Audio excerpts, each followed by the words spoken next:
Action. All right. Well, welcoming everyone to our first robotics competition weekend kickoff tonight with a conversation on creative resiliency with a couple of fantastic guests. Really super happy to have with us Paul and Chris, and I'm going to let them introduce themselves because we've been just having a conversation about me butchering last names. So I'm really excited to have them here. I'm going to bring them on. I don't know if I'm doing this or you guys are. But really happy to have you both here. Paul is with the Florida High Tech Corridor, which is one of our sponsors for Roboticon for the upteenth year in a row. And Chris is with NetSVS. I'll let them, each tell themselves a little bit about you, but Chris will be doing some sessions for us over the weekend. So you want to kick things off, Paul? Sure. Paul Soul, CEO of the Florida High Tech Corridor, 33 years in the Navy, flying F-18s. And I think about what you're doing in FIRST Robotics, and I remember when I was a paper boy in Illinois, I won a prize to go to Chicago to go visit the Museum of Science and Industry, and it was full of like super cool stuff.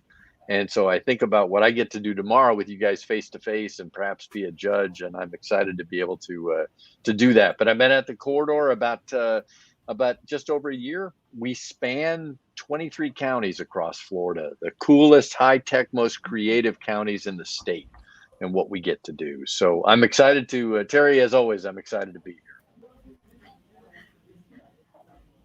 That's awesome. Go ahead, Chris. So my name is Chris Moran. All right. So that was for Terry's benefit. But yeah, I'm Chris Morancy. I am the co-founder here at Net Synergy Virtual Solutions. That is NetSVS for short. And really what we do is we help companies find operational excellence. And that is faster, cheaper, better. That's really what it comes down to. By using two things, right? One is going to be, sort of like process optimization approaches as well, which is the core thing, which is through technology. More specifically, it's going to be through emerging and digital technology. So your newer stuff, right? Your stuff that's kind of like really exciting, really new, you hear about in the news. And we kind of use that to kind of make companies, faster, better, right? More profitable. And that's really what it is at the end of the day. But we do that through some very interesting ways. Our key way of doing that is and again, this is really great for the topic today, is by reimagining how that can be done, right? So a lot of times, traditional enablement approaches would be very capital intensive, meaning a lot of money up front, right? A lot of money being spent up front, and then hoping that the initiative works, right? Hoping that what you paid for is going to give you some value. We've changed it around. And we've actually, by looking at it with different eyes, right, we've been able to kind of change how that's being done. And we've kind of like transitioned into a more subscription-based approach, which everyone here on this call here will recognize. It allows our companies to be de-risked. And it also allows them to kind of spread cost over time and match it up with value. For us, it's really, really important that we mix corporate and social responsibility together. So obviously a really big deal for our digital operations factory is having the right talent. And we've been able to combine that with our love, right, for actually training. So we've actually founded what's called our LT Free Academy that focuses on teaching like new and, exciting technology that could be used in our factory and for every other employer. And we have partnered with the Department of Labor and the Florida Department. So we now have actually a certified Department of Labor apprenticeship program and pre-apprenticeship programs that we look to bring closer to the community, right? From the age of 17 and 17 and a half, all the way to people who have been displaced from their current job by technology. If you can beat them, join them, right? So that's pretty much what we're going with. So that's us. I'm really excited to be here and really excited to be on this panel with some really, really, really intelligent people that I respect. This is awesome. Thank you, Chris. This is terrific. I'm excited to have you both here. I didn't introduce myself. Some know me, some don't. I'm Terry Wellingham. I'm the executive director for the Foundation for Community-Driven Innovation, which is a nonprofit that runs Roboticon Tampa Bay. This is our 9th season. We have managed to keep Roboticon going for a long time. Last season it was a Roboticon Digital, and we did the entire event virtually. This year we're doing a hybrid event. Part of our creative resiliency was how do we get students back in person in a safe way, right? How do we work with the the challenges that we have, and make it work for kids, right? Because at some point they have to, this isn't going to go away, right? This is the new thing that we have to adapt to. And so how do we make an opportunity for them to be together in a safe way? And our solution was to do a month-long extended manufacturing month event at Amrock Fab Lab, which we run here at University Mall, and give each program, each group of robotics teams their own weekend, right? A lot more work for us in a way, but it also was able to sort of distribute the volunteerism and the requirements for it. Smaller scale, but we're live streaming. We're also providing online content. And the kids that have arrived are so happy to be together, and we'll take a quick peek at them in a little bit. But I think that's sort of the crux of what we're trying to do, right? How do we work within the constraints and around the constraints that we're given to continue moving things forward? And I think with COVID-19, one of the things that's become abundantly clear is that institutional facilities or methods tend to get stuck, right? You have to create rules, you have to create parameters within which to operate. And then when things are, come up against that, it can be difficult to move forward. And I'd be really interested in hearing your thoughts on that, because you work with a lot of institutions, Paul. Yeah. And I'd like, tell us more about your thoughts on that. Yeah, no, you bring up, I mean, just think about what we've all gone through now for, about 18 months, and nobody would have imagined anything like this. And Chris, I love that term, reimagine, because as I think about innovation, it really comes down to creativity. And to me, and Chris, you described it well in what you do in your business. It's about reimagining.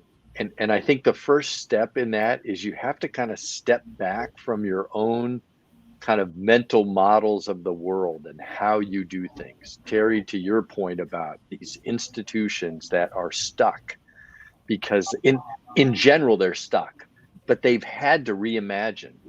They've had to consider things that they never considered before.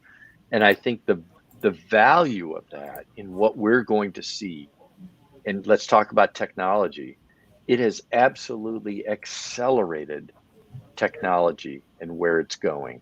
I'm just finishing up a conference here in Tampa with funders, so folks with money, organizations with money to fund kind of the newest ideas, the smallest companies.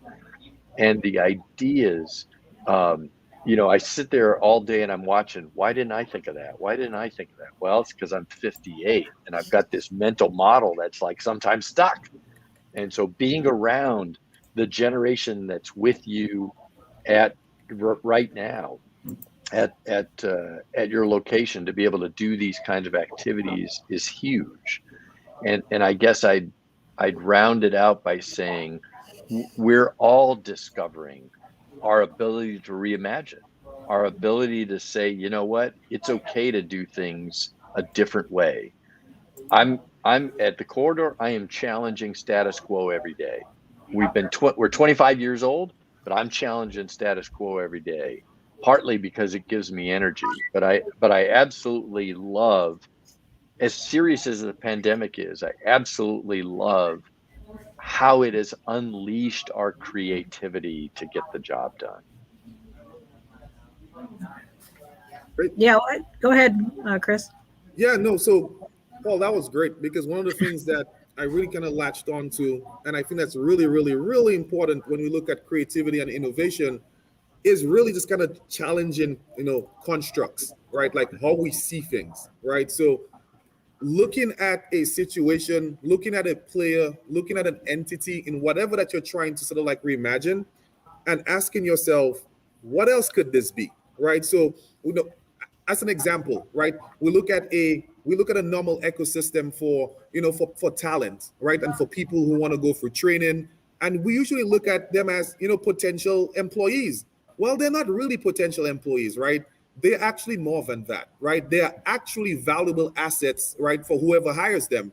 And you start asking yourself, well, in that case, right, if that is true, then should I redefine or should I think a little bit differently about how I sort of like enable those assets, because thinking of someone as an asset is thinking about something totally different than if it's sort of like a liability, right? You have to pay someone, right? So the first thing, right, in terms of resiliency, I think, is challenging constructs, right? We all need constructs, right? That's how the human brain works.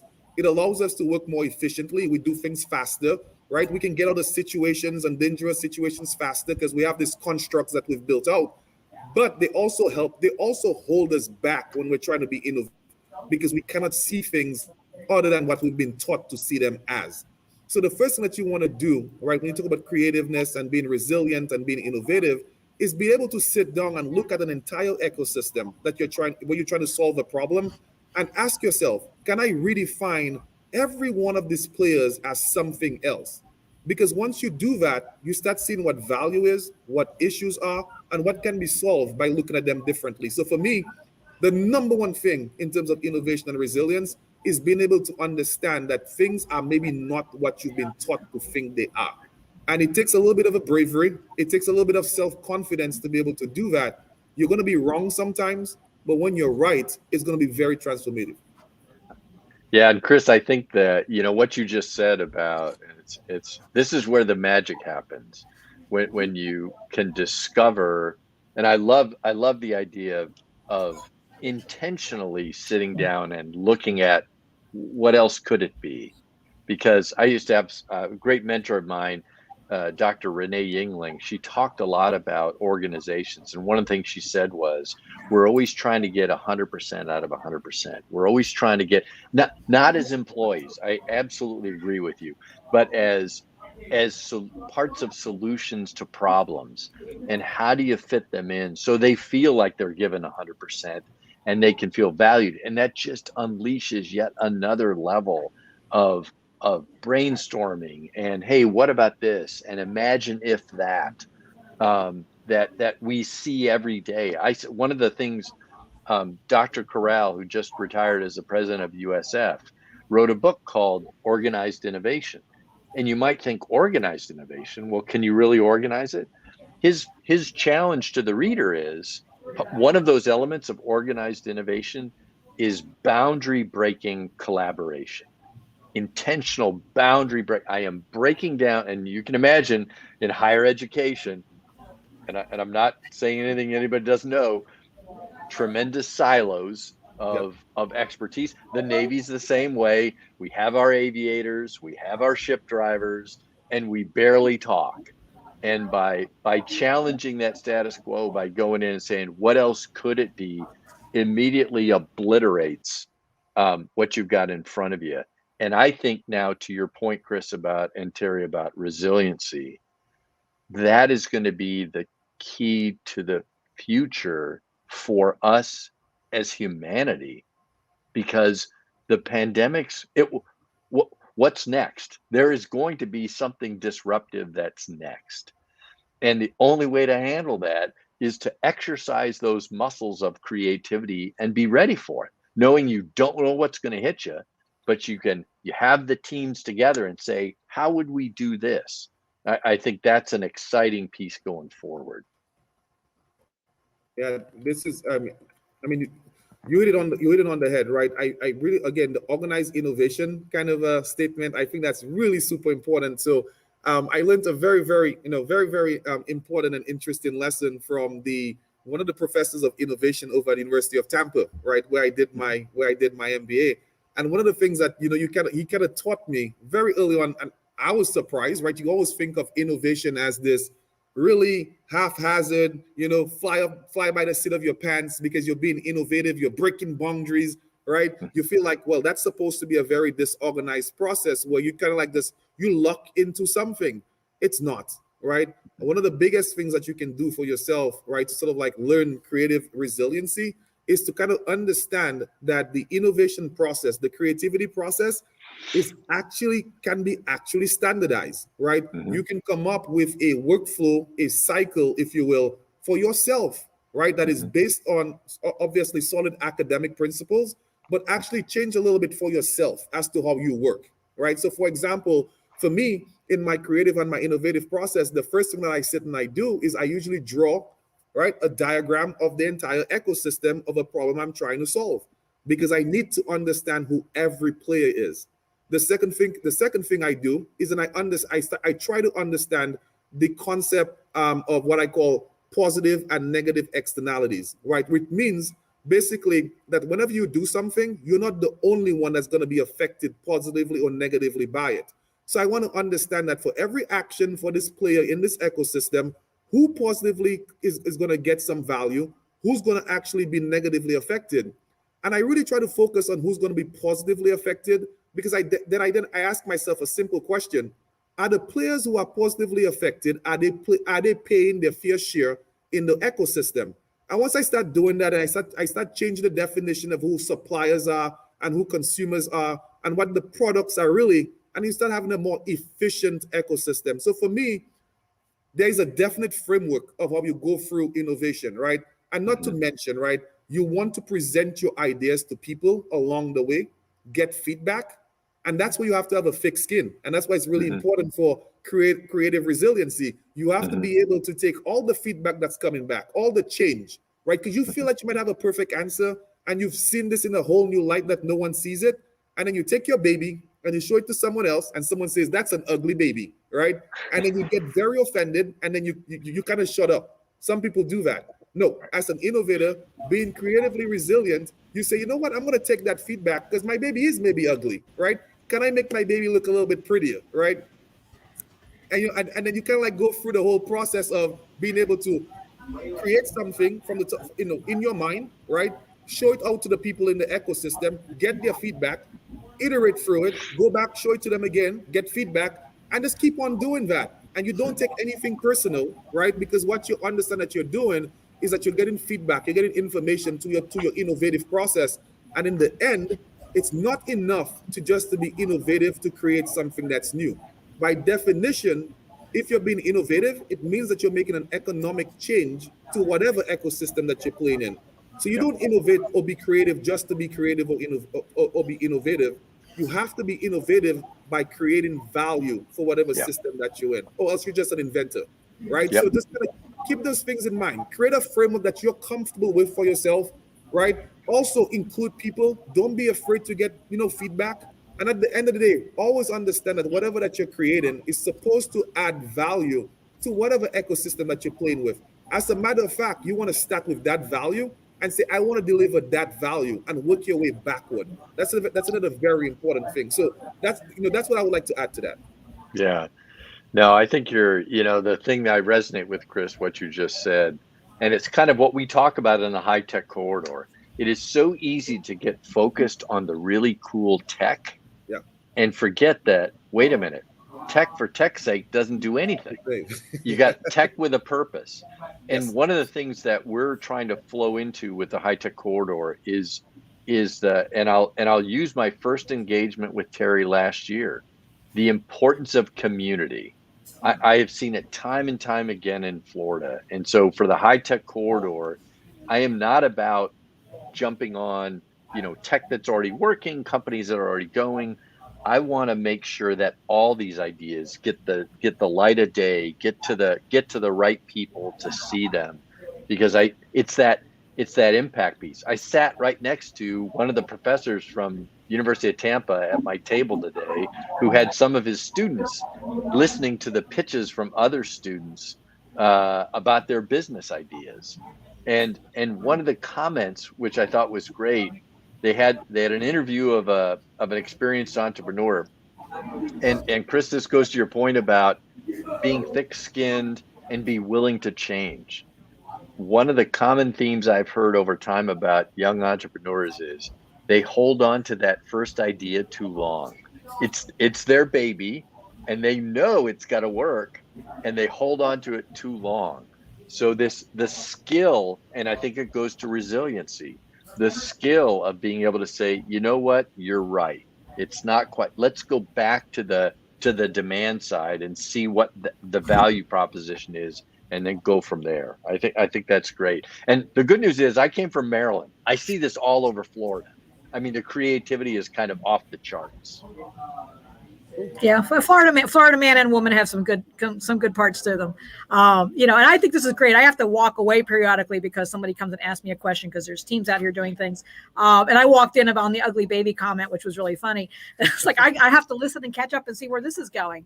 It's like, but I agree on all points, right? And I think the conversation about entrepreneurship and ideas and innovation is especially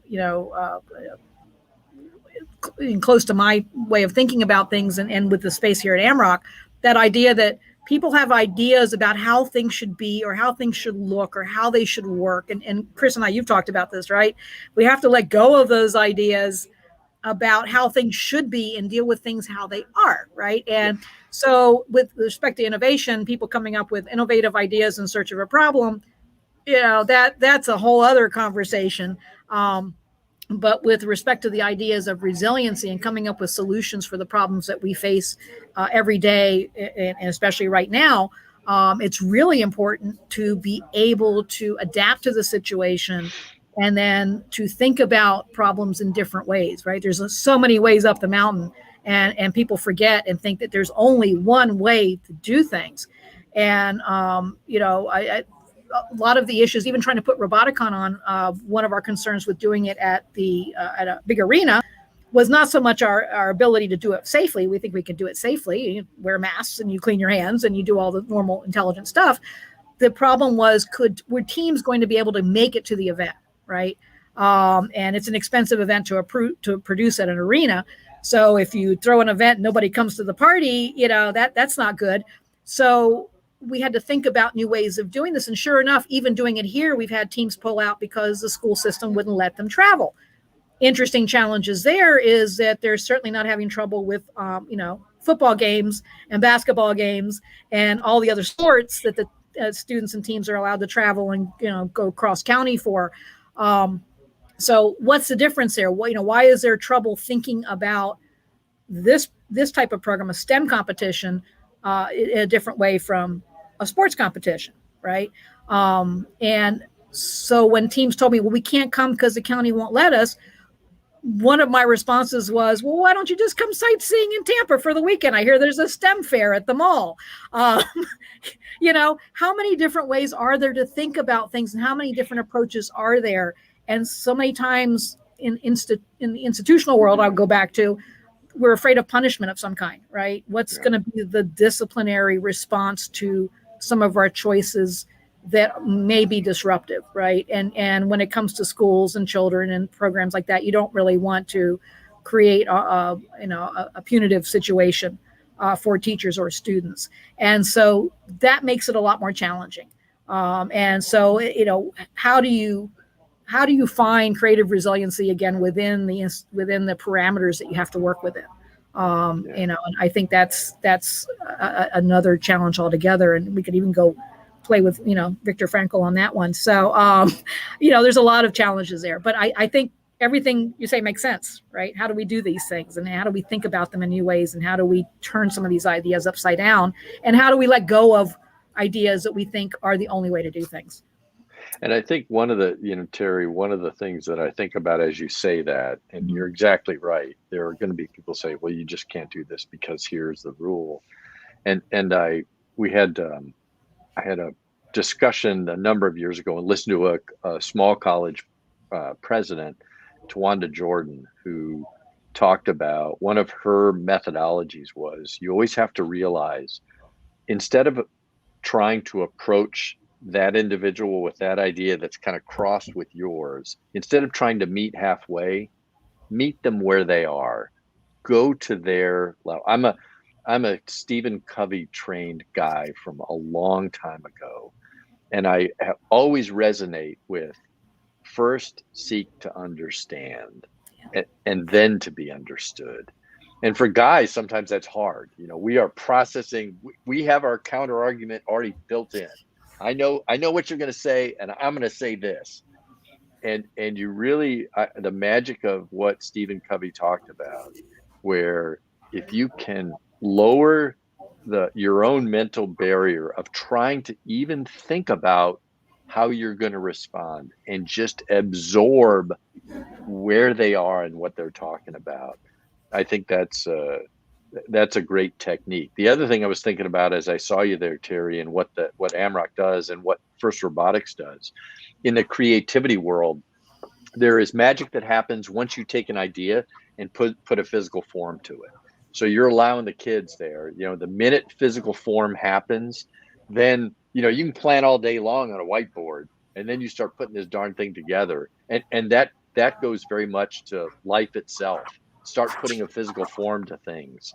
And then they really, things can really change pretty quickly for the good. That's a really good point. So Paul, I want to take that. I want to add to that a little bit. It is one of the advantages of design thinking, right? I love it, right? Because I suffer from this, and it's actually a learned behavior. So and a lot of innovation and creativity has to do with environment, upbringing, right? What has been ponged into you, right? So I grew up in the Caribbean, pretty strict dad, right? And my dad is a perfectionist, right? Anything that he does before it's released, it has to be perfect. And I grew up like that. But what you realize is that it's going to sound really weird when I say this. So just take it for a grain of salt. Perfection is kind of like your enemy sometimes when you're trying to be innovative, right?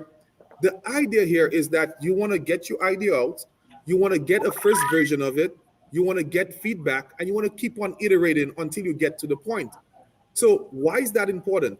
It's one of the reasons is what Paul just said, right?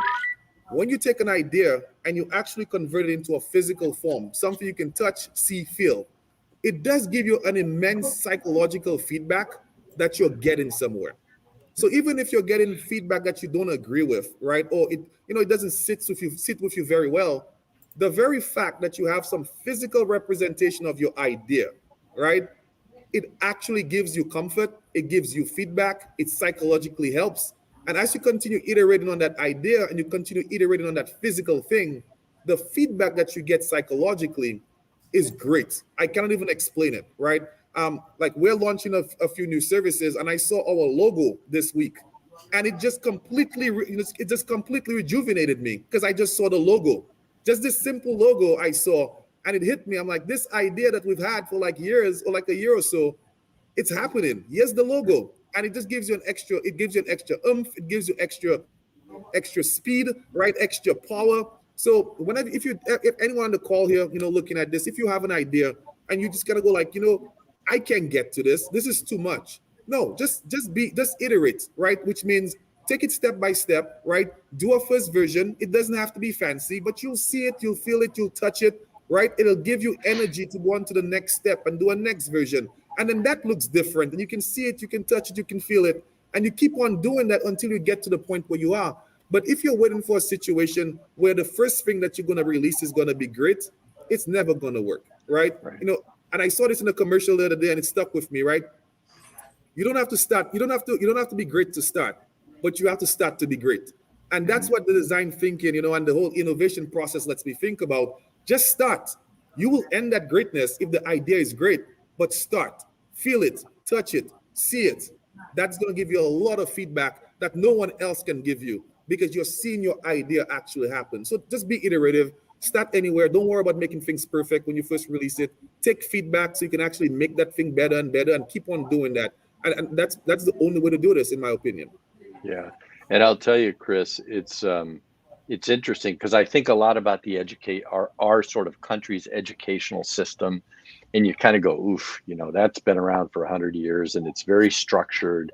What they're finding is, and I think there are many people who've probably known this a long time, that entrepreneurial education process, what you just described at design thinking and the steps of being an entrepreneur, what it does is not only, and it may not even be, you may not even be interested in starting a business, but what that does is it gives you a chance to exercise critical thinking, design thinking, thinking through, asking, looking at it, flipping it around.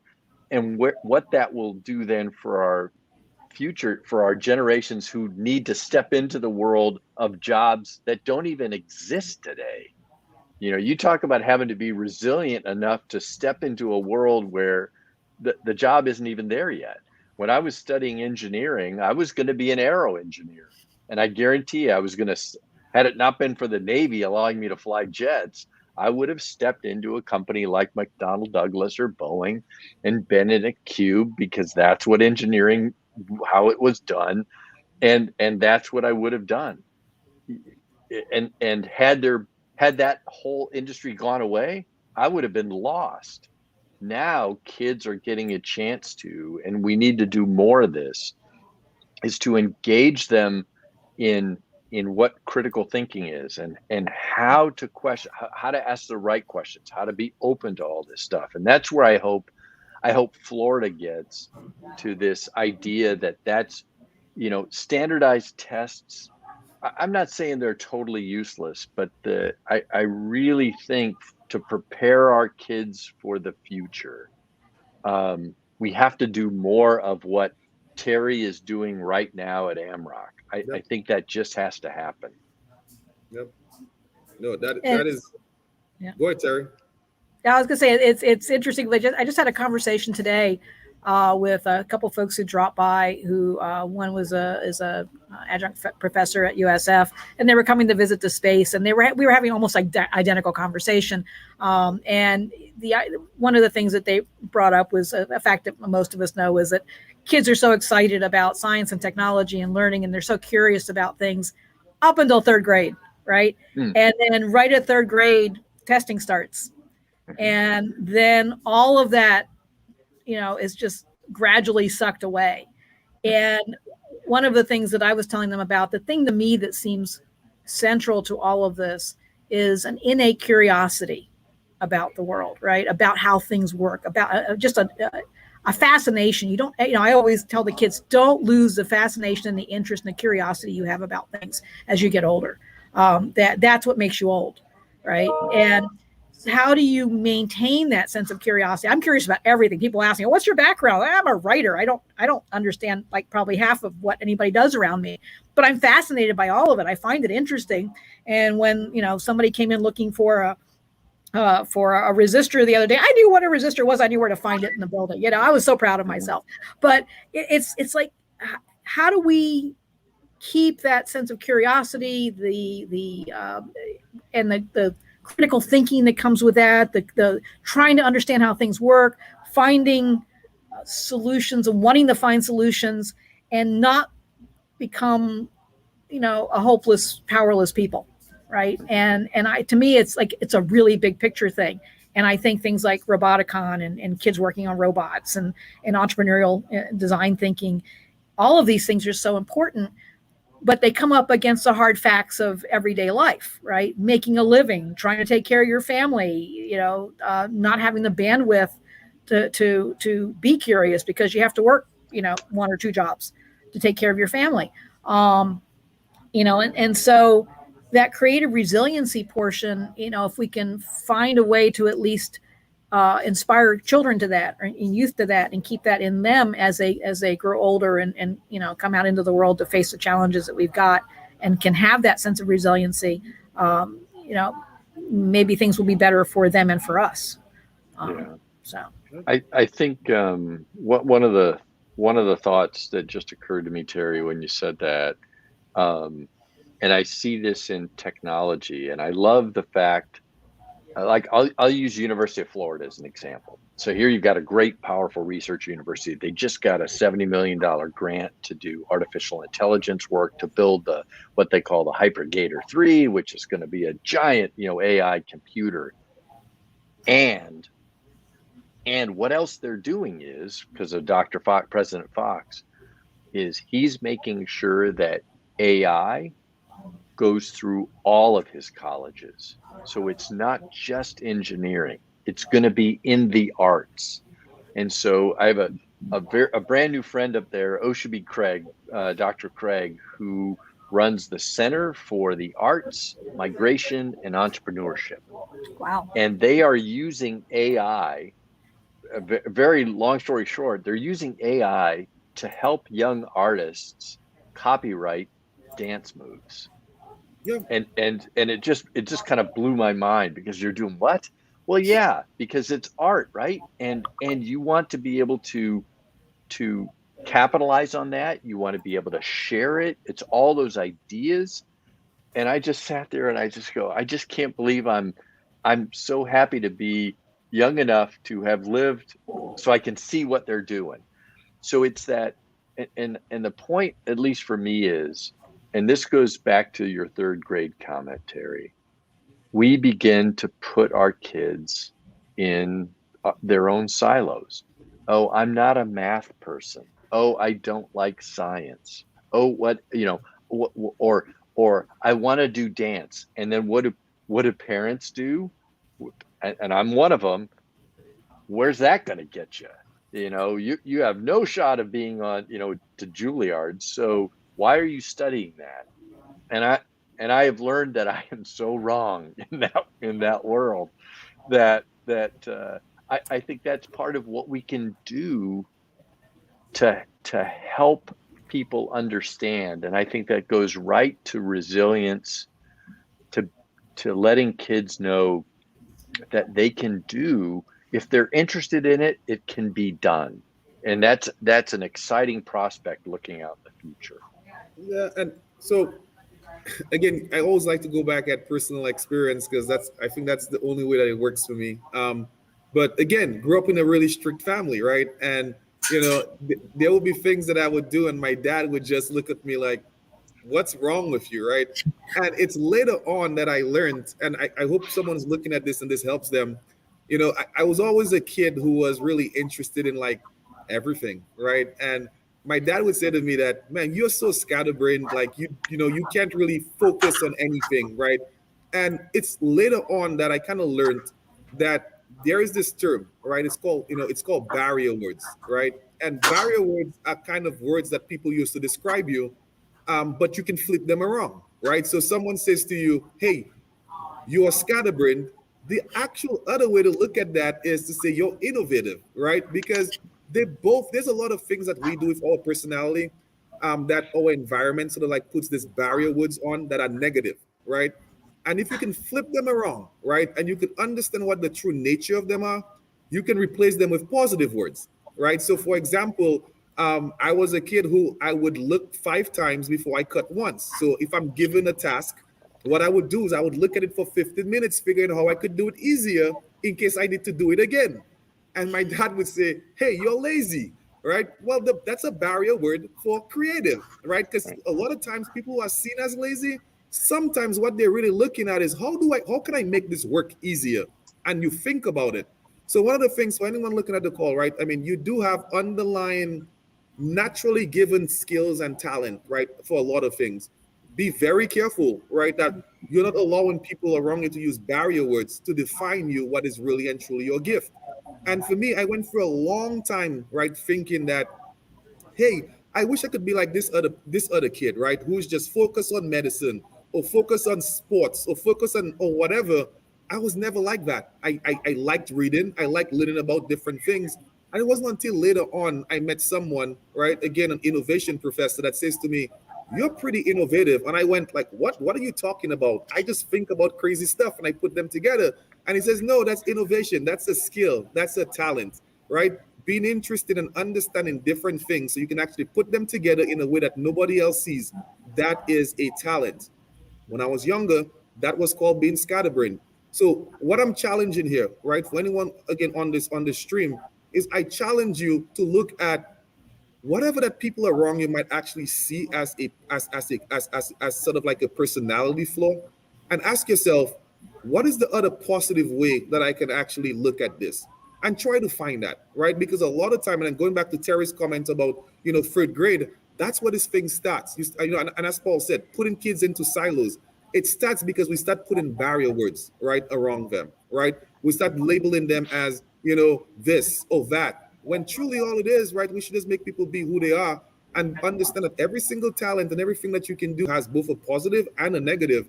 And we can choose to see the positive and put people in boxes, or we can choose to see the negative and put people in boxes, or we can choose to see the positive among people and stop using barrier words. But people are not going to do that for you, right? Mm-hmm. You're going to have to be the one at a very early age say, no, this is my underlying talent. and I'm going to use it to be creative, and I'm going to be resilient around the fact that you might be labeling me negatively for something that is truly a positive about myself. So that's my personal story, right? I'm pretty sure everyone kind of has that whole thing that says, no, this is my talent. This is what I can actually do. But people around me are actually labeling it negatively. So let's be very cognizant of that. And it's a very hard thing to do because, again, we're shaped by so much about the environment around us, and the people around us have so much power over us. It's very hard to do at a young age, right? So find yourself a resilient mentor. Find someone who thinks, who sees the world differently, and and start to take sort of like instructions from them. Mm-hmm. That's great, Chris. It actually reminded me, like, I was always a daydreamer, right? Yeah. That was my thing. And probably by the time I got to, because I was always thinking about things in different ways. I was a daydreamer. And so, you're daydreaming, not paying attention. In sixth grade, I wrote some poem for a little literary magazine in my, Miami junior high. And I remember this teacher looked at me and went, wow, you'd be a great writer. I latched onto that because I had never thought about that. Yeah. And I was like, I want to do that. And I remember she took me to the library and said, this young lady wants to be a writer. And the librarian went into the back room and comes out with this little book. And it was called So You Want to Be a Writer. And they gave it to me. And I was like, oh my gosh, the whole world opened up. Right. Yep. And same thing, Chris. I was like, oh my gosh, this is like, I didn't know that this was a thing, right? That this was a possibility for me. And that's what I ended up doing. I ended up going into writing and photography, and I worked for magazines and newspapers for a while. I wrote for the then St. Petersburg Times, and my daydreaming dreamt up Amrock, right, with friends and other people who had unique, qualities that may not have always been, appreciated for the brilliance and the orthogonal thinking attributes that they had. So I love that. That resonates with me. I think that's really, really great. And I hope that, coaches, and not everybody's going to be tuning in tonight, but this is a recorded, conversation that I hope other coaches and teams will look at as they work with the students that come into these programs, and think about the various skills that they bring into it. And the teachers look at, right? It's much harder for teachers. They're working with really large scale classrooms.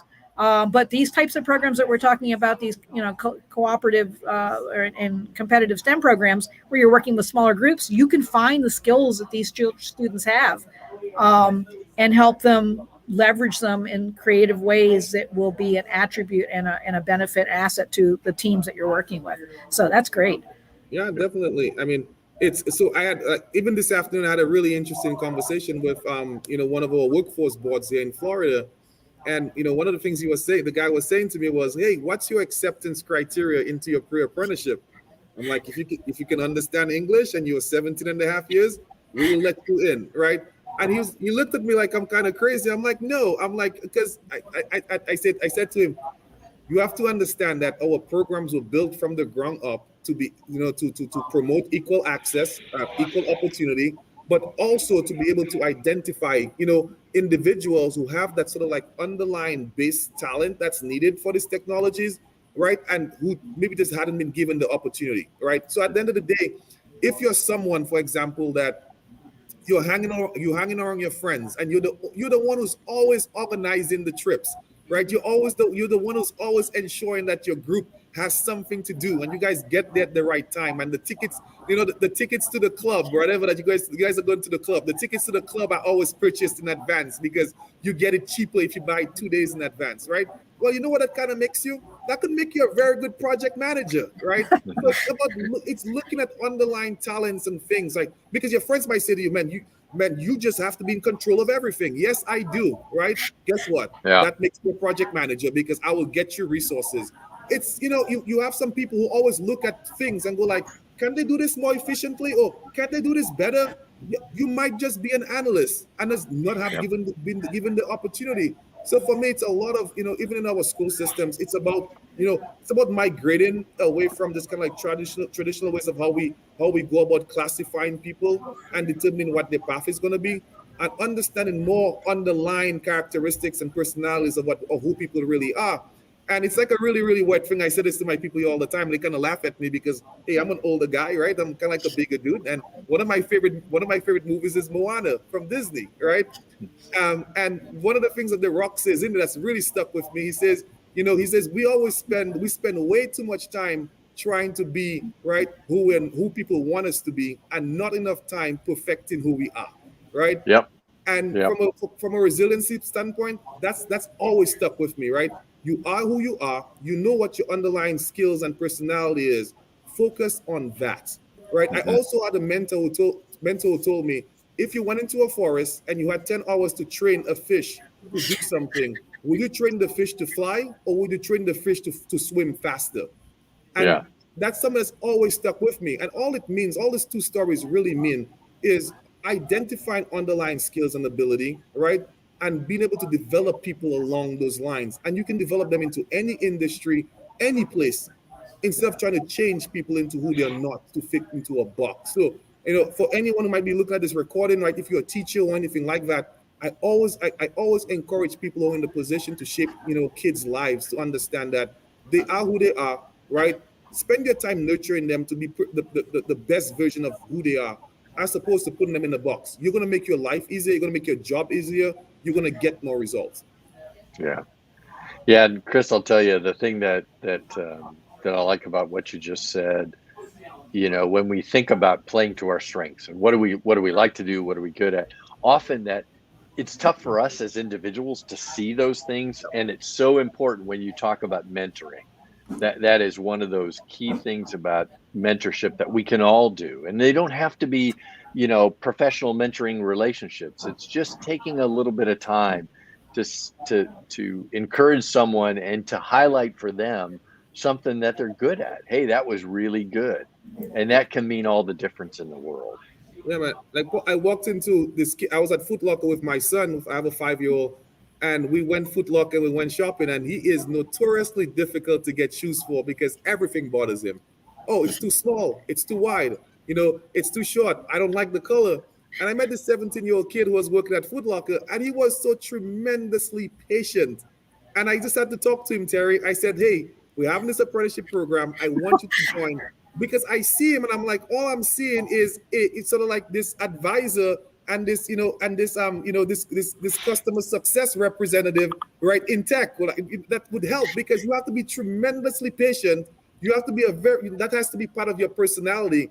And anyone who could sit with a 5-year-old who's running around a store and who you have to go get 10 shoes for and ends up not buying anything, and you are the kind of person who might excel in a kind of customer support role around technology. So I said, hey, join the apprenticeship program, because I see that, right? And those are the things that we have to start to recognize, right? Like, most of the jobs, most of the things that we do, they have the same sort of like underpinning, right? Certain types of talent, certain types of personality, and being able to stop putting, this limiter on people and directing them into one place is going to be the biggest thing I think that we can do for our society. Economically, it's going to change how we do, right? It just makes us more efficient. I personally look at how we kind of like treat, kids and, develop the talent. I look at it as an economic problem, right? The economic inefficiency really, it really hampers us, right, as a society. If we can be more efficient in terms of identifying and allowing people to grow into whatever they can grow into based on their underlying skills and personality, I think as an economy, we'll do much, much, much better. So I actually look at it as an economic problem, which I know a lot of people don't look at it at. But look at it as an economic problem is a really good way to get the right people moving and shaking, because everybody cares about money. Yeah.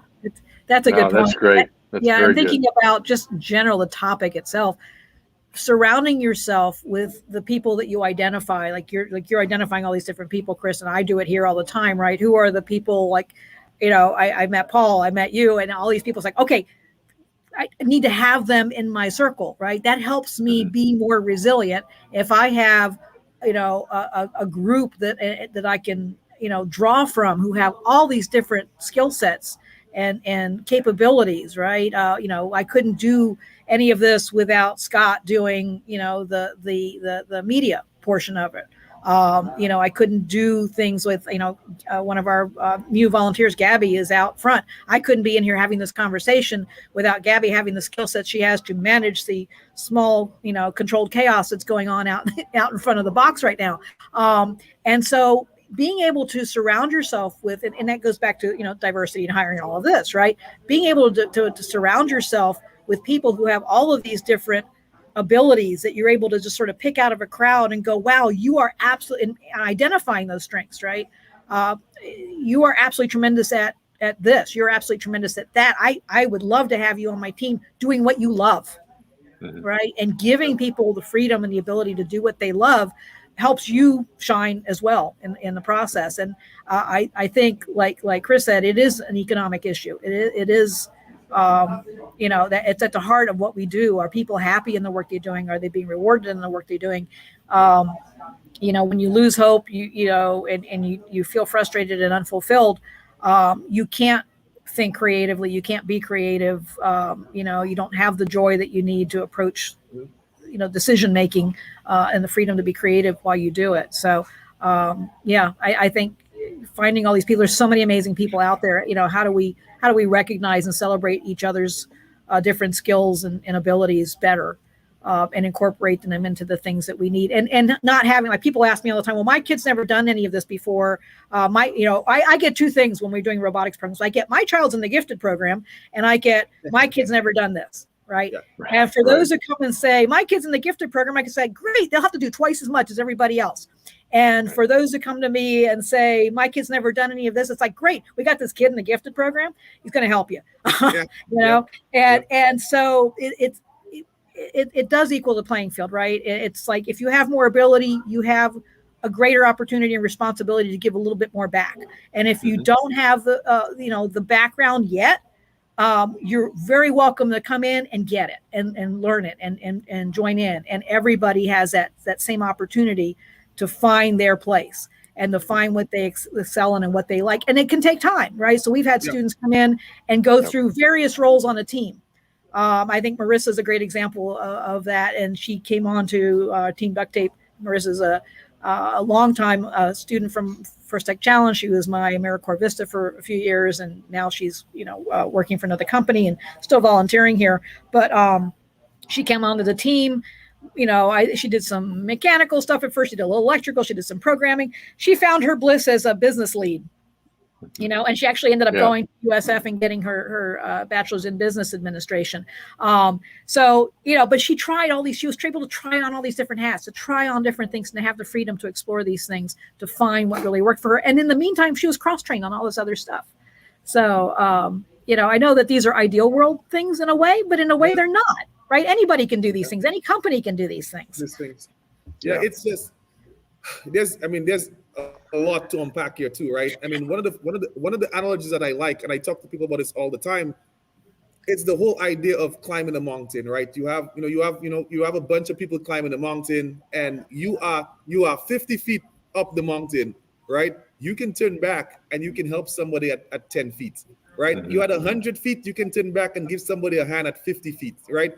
What you don't want to be is the guy at the top of the mountain, because no one's going to help you, right? You're just the one helping everybody else. So what does it mean for like creativity?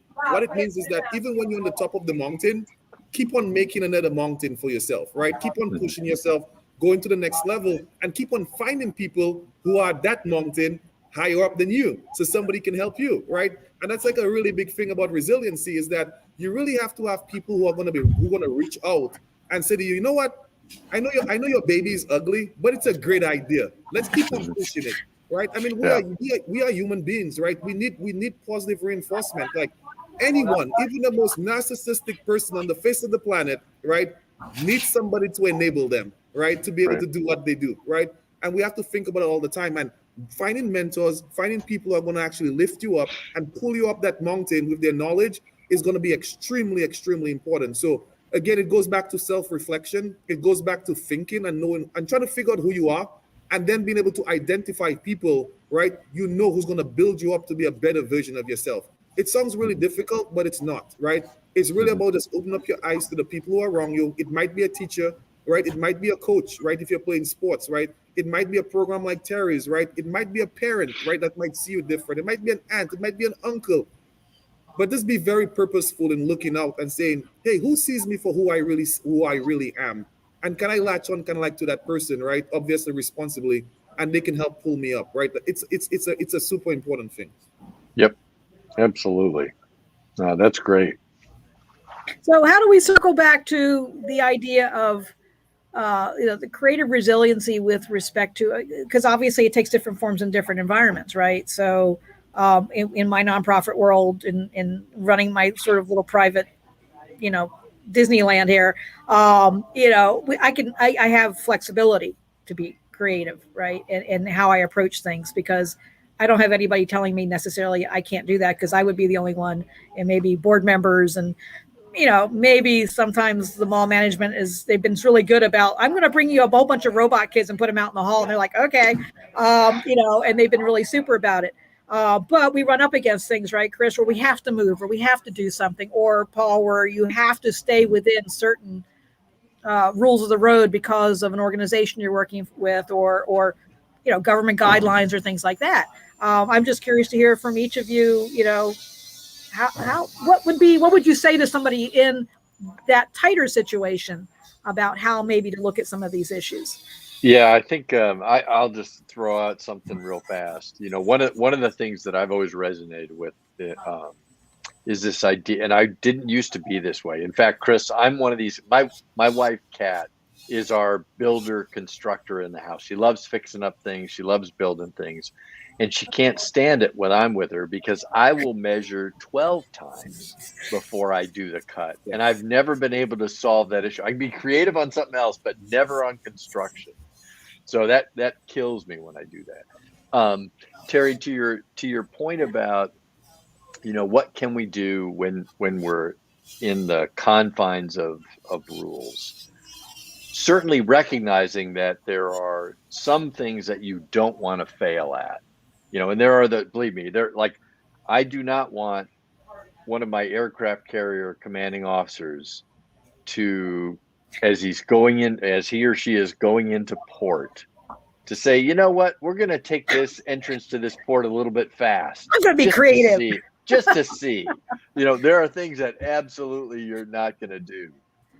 There are other times where you can absolutely fail quickly and learn. I personally believe that you're going to learn. I mean, just think back on your own experiences. You learn so much when you make a mistake.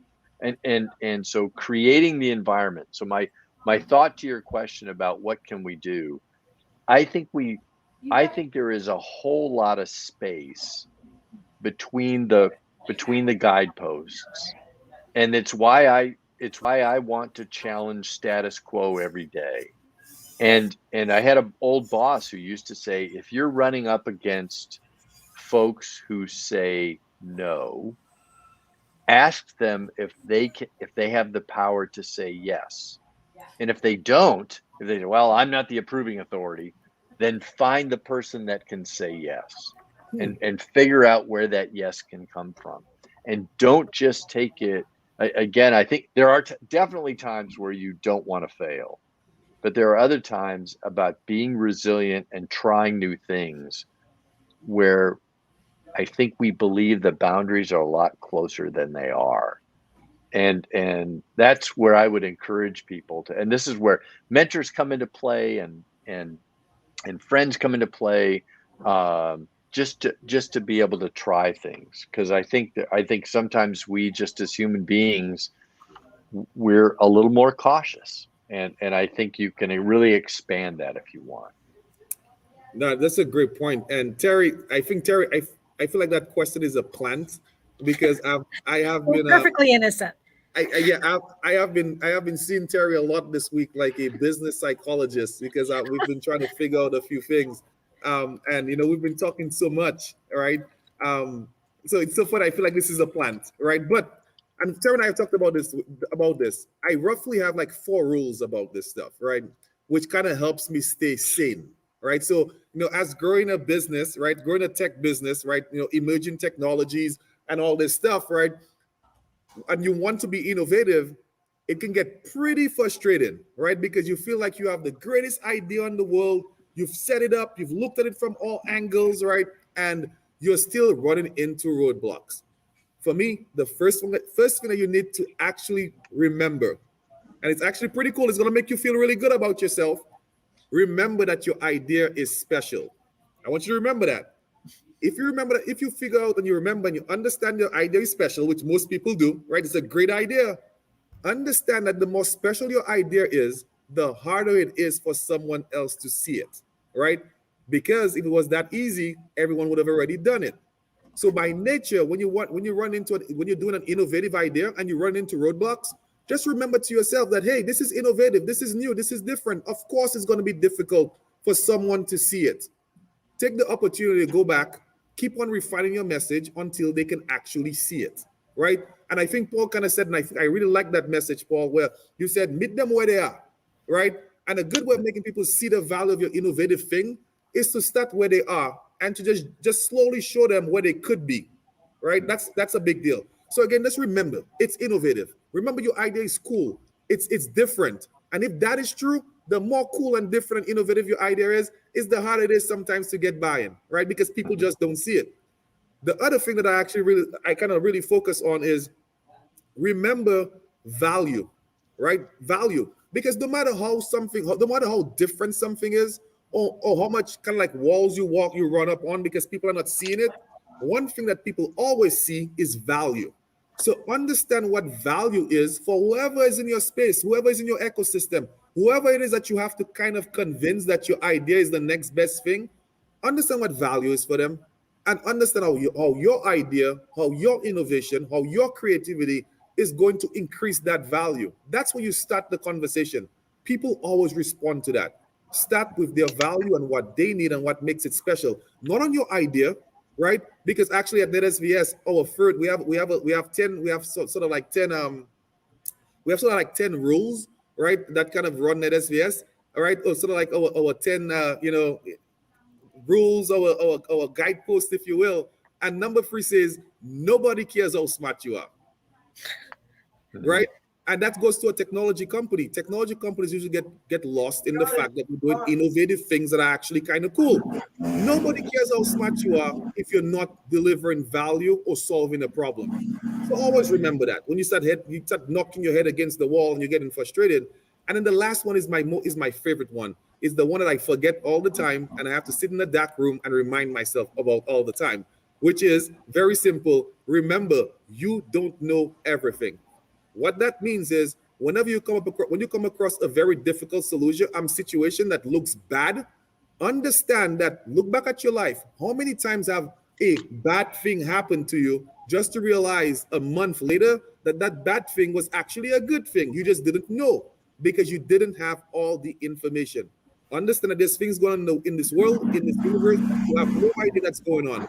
And something that might seem bad might actually be good if you just wait. So for every bad thing that happens with your innovative idea, you have to give yourself space to understand that if you have enough time and there's more data that comes in, this thing might actually be good. So always look at the bad thing and say, what good could this be, right? If you remember those 3 things, remember value, show people value in your innovative idea, right? Understand that it's innovative, so people are not going to get it sometimes. That's okay, right? And then always remember that you don't know everything. What is bad? It's just a perception. You don't know everything. So that kind of keeps me sane. Some people might say it's me lying to myself. If it is, I'm okay. It makes me sleep at night. And that's the most important. That's the most important thing is sleeping at night. Absolutely. That's right. It just got loud over here because the kids are on the field. I don't know if you can hear it over there. Oh yes. Yeah. I muted. It's going to be a loud weekend here. Hopefully, Chris is going to walk over after we're off. That was really great advice from everybody. That I really enjoyed this conversation. It was a great panel. Thanks, guys. Thanks, Terry. Thank you very much. Thanks, Scott. And Thanks, we'll be back tomorrow with Roboticon. I don't know how loud this is over there, but it is loud in my box. And we'll be back tomorrow. We've got 8 First Robotics competition teams coming out. And 4 of them are here tonight, actually. And they're hooking up to the field. They're running robots. There's grinding gears just outside my office right now. They're having a ball. They're excited to be back because the creative resiliency of a month-long Roboticon has brought them together. And the excitement they had as teams came in the door at the same time was a beautiful thing. And it was palpable. They haven't seen each other. Yeah. And there's a lot of new students. Right. Over 2 seasons, there are students who have joined teams who have never been to an event. And so many of them are here. And we're trying to explain to them, this isn't exactly like a real event, but it's different. And you're going to be together and you're going to have a good time. Keep your mind open about what an event is and what the experience is about and what you can get out of it together. And so I think we're all going to have a good time with them this weekend. And it'll be a lot of fun. So I really enjoyed this conversation. And thank you so much for joining us. And we'll keep it going. I'm sure we'll have another part 2 and 3 and 4 of this. I would like to do that down the road.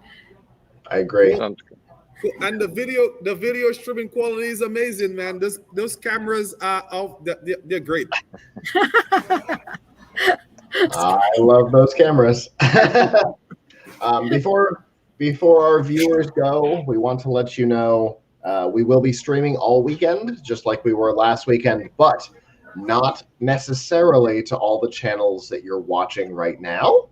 And so the best way to follow along this weekend will be on our Twitch channel, twitch.tv/RoboticonTB.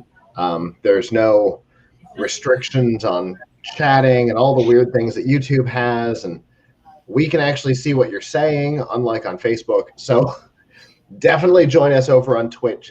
It's your best place to join us to be part of the event.